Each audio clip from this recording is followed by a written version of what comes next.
謎の絵がやばい。やるなベルタのやつ。痛くせんからそれならいや無理っす。しゃあない、本番で試すわ。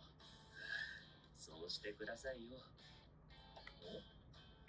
お、なんだっけこの器具。ご試着されますか？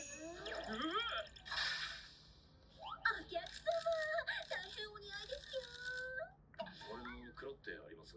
そういうのにいいんで早く外して。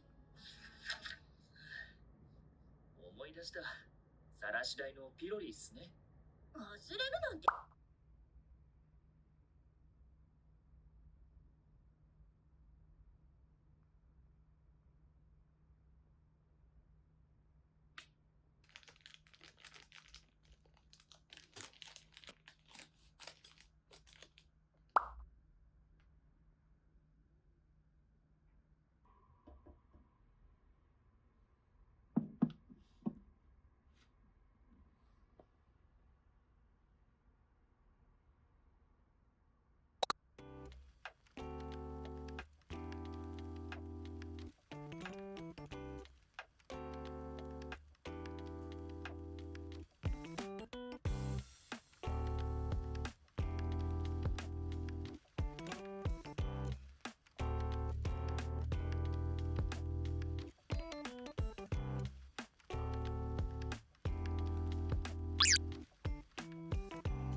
仕事してきてください。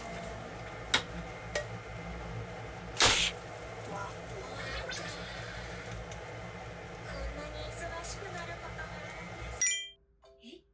イーズさんは相手にしてねえけどな。まだ。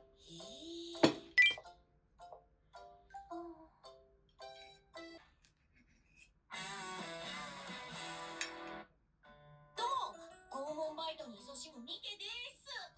僕、実はもう一つの顔があって、拷問屋を題材に作品を書いている小説家でもあります。コミカライズ後、原作もさらに売れてまして、またまた大重版です。